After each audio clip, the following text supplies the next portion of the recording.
नमस्कार. ओम नमः शिवाय. तर येथे सोमवारची पूजा आहे म्हणजे कालची. तर इथे मला मातीची पिंड करून त्याचा अभिषेक पिंडीचा अभिषेक करायचा होता. पण ती चिकन माती असल्यामुळे ती पिंड मोडली माझ्याकडून.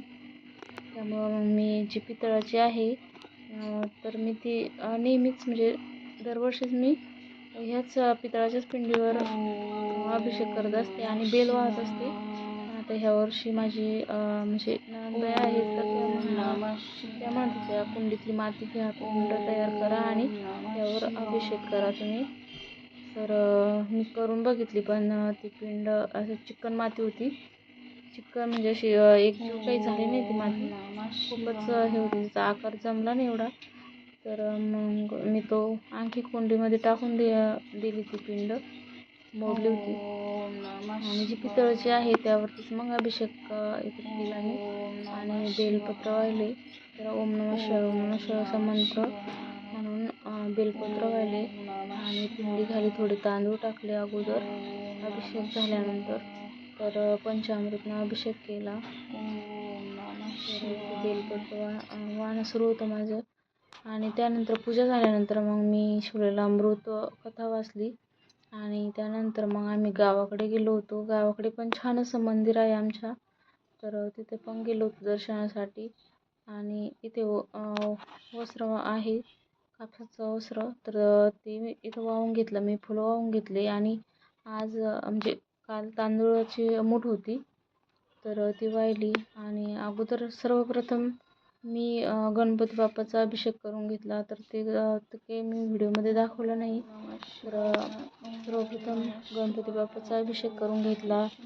त्यानंतर त्यांच्या खाली तांदूळ टाकून घेतले, गणपती बाप्पा ठेवले आणि त्यांना हळदी कुंकू लावून घेतलं, फुल वाहिलं, जास्वंदाचं फूल. तर खूप छान अशी पूजा केली होती. तर धोत्रेचं फूल आणि फळ काही भेटलं नाही मला, तर झेंडूचे फुलं होते तर तेच मी इथे वाहिले. आणि प्रसाद साखरेचा प्रसाद पण ठेवला. तर लाल फूल होतं आणि झेंडूचे पण फुलं होते, ऑरेंज कलरचे, पिवळ्या कलरचे. तर ते वाहून घेतले. तर खूप छान घरामध्ये प्रसन्न वाटत होतं पूजा मांडताना. आणि अगरबत्ती पण लावून घेतली. ते फुलवात पण केली होती मी. तर फुलवात पण त्यामध्ये तूप टाकून घेतलं आणि फुलवात पण तयार केली होती. तर इथे आता फुलवात पेटवून घेतली म्हणजे लावून घेतली. तर श्रावणी सोमवार होता आणि पंचमी पण होती. तर खूप छान दिवस होता. तर त्यामुळं म्हटलं आता गावाकडे पण आपण दर्शनासाठी जाऊया. तर गावाकडे छान मंदिर आहे आमच्या, धनेश्वर बाबा म्हणून आहेत. तर मग त्यांच्या पण दर्शनाला गेलो. आणि शेतामध्ये पण जायचं होतं. गावाकडे गेलो तर मग शेतामध्ये पण चक्कर मारून आलो. सोयाबीन आहे तर बघितली सोयाबीन किती वाढली, काय फुलं लागली का. तर मग शेतामध्ये पण गेलो होतो. मग शेतामध्ये पण आमच्या देव आहे तर मग त्यांचं पण दर्शन घेतलं. तर इथे आरती चालली होती माझी.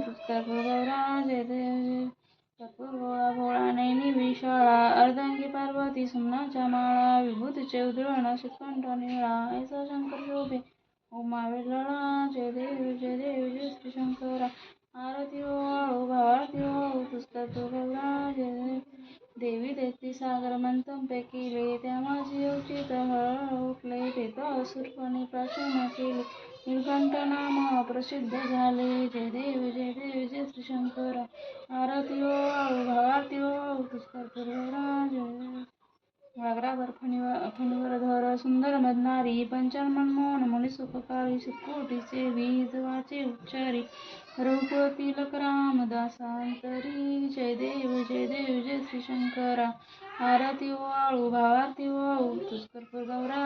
जय देव जय देव.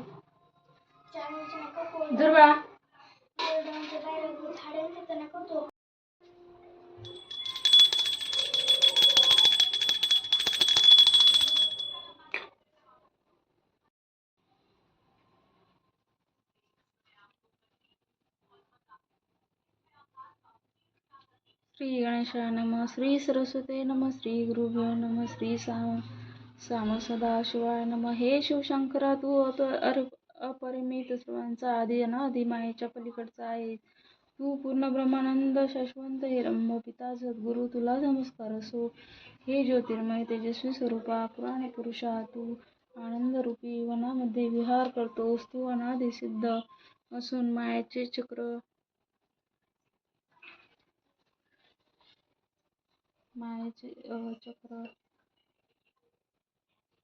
चालवितो. हे अविनाशी अनंत विषाधारका, तू जगाचा पालन करता आहेस, तुला नमस्कार असो. हे विरूपाक्षा पंचवदना, तू सर्व कर्मांचा अध्यक्ष शुद्ध चैतन्य विश्वंभर असून लोकांची सर्व कर्मातून विलक्षण रीतीने मुक्तता करतोस. मनाला मोहित करणाऱ्या बंधनांचे तू दहन करतोस. तुझा जय जयकार असो.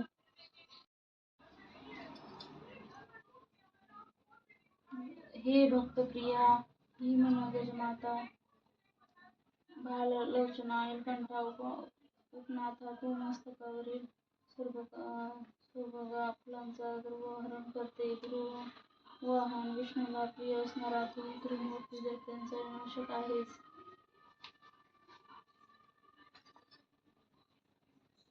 ओम नमः शिवाय. ओम नमः शिवाय. ओम नमः शिवाय. ओम नमः शिवाय. ओम नमः शिवाय. ओम नमः शिवाय.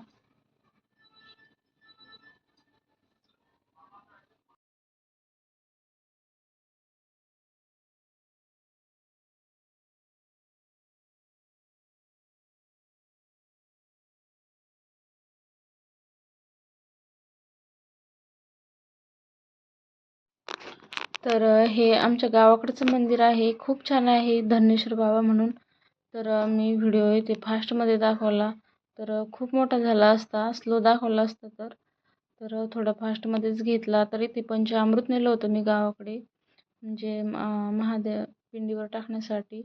तर पंचामृत टाकलं, त्यानंतर पाणी टाकलं आणि छोटंसंच आता बाहेर म्हणजे याला गावाकडे यायचं म्हटलं तर मग बॉटल सर्वच घ्यावं लागतं. तर मग तांब्या मी म्हणजे छोटीच लोटी घेतली होती आणि बॉटलमध्ये पाणी घेतलं होतं. तर त्या छोट्या लोटीनं मग उशीरच लागू लागला.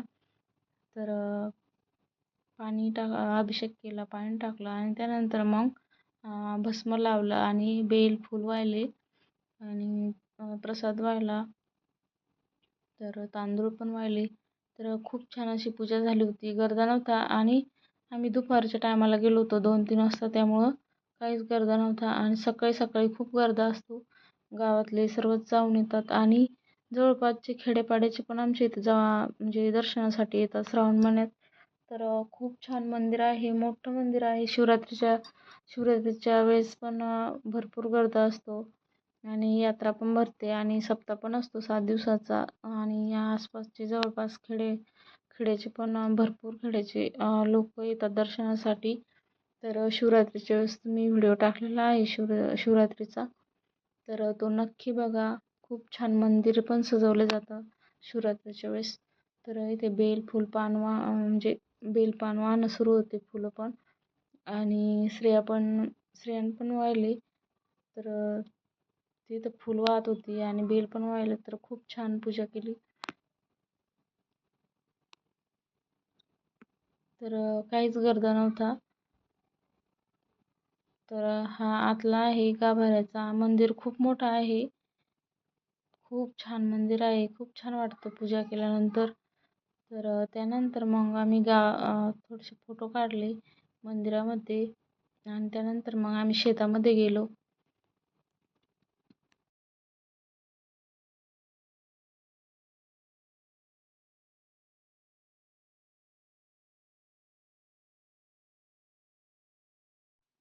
तर इथे स्त्रियाचं पण बेल वाहणं सुरू होतं आणि तिने भस्म लावलं देवाला.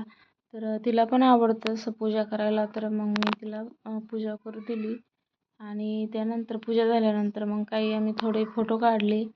त्यानंतर मग शेतामध्ये गेलो. तर शेतामध्ये सोयाबीन पाण्यासाठी जायचं होतं आणि महादेवाची पण पिंड आहे आमच्या शेतामध्ये. तर मग त्या पिंडीची पण पूजा केली. तर छान असे फोटो काढले श्रेयाने सोयाबीनमध्ये आणि खूप छान अशी सोयाबीन वाढलेली आहे. फुलं पण आलेली आहेत सोयाबीनला. तर एकसारखी सोयाबीन आहे. तर खूप छान झालेले आहेत सोयाबीन ह्या वर्षी. आणि श्रेयाचं खेळणं सुरू होतं ते थोडं पाणी साचलेलं होतं श्रेया शेजारी. तर मग तिथं खेळणं सुरू होतं पाण्यामध्ये. श्रेया तर धुऱ्यावरतीच वेल होते. तर ते वेलाची फुलं तोडले आम्ही. काही पांढऱ्या कलरचे, निळ्या कलरचे फुलं होते. तर ते देवाला वाहण्यासाठी. आणि ते थोडासा व्हिडिओ काढला मी सोयाबीनचा. खूप छान सोयाबीन होती. तर पूजा झाल्यानंतर मग आम्हाला घरी परत यायचं होतं. तर घरी येताना मग इथे झोके दिसले बांधलेले श्रेयाला. तर मग तिला थोडा वेळ झोका खेळू दिला. तर खूप छान झोके होते, मोठाले झोके होते. तर तिला थोडा वेळ झोका खेळू दिला आणि त्यानंतर मग घरी गेलो. तर घरी स्वयंपाक झालेला होता माझा. 2 वाजता आलो होतो. तर मग पुरण करून ठेवलेलं होतं. तर काही स्वयंपाक झालेला होता आणि काही राहिलेला होता. तर मग मी इथे आल्यानंतर मग देवाला अगोदर नैवेद्य दाखवला आणि त्यानंतर मग आमचा पुढचा स्वयंपाक. तर स्वयंपाकामध्ये पुरणपोळी केली होती, सार केला होता, कढी केली होती. तर दूध होतं, एवढं स्वयंपाक. तर इथे कानोले केले होते आणि देवाचे 5 नागोबा काढून ते चित्र चिटकवलेलं होतं मी इथे आणि त्यांना पण नैवेद्य दाखवला होता. तर कानोले दाखवतात आजच्या दिवशी उकडून केलेले. तर आणि देवाला पण दाखवले. तर असा काही आजचा व्हिडिओ होता. तर कमेंट्स करून मला नक्की सांग कसा वाटला. Bye bye.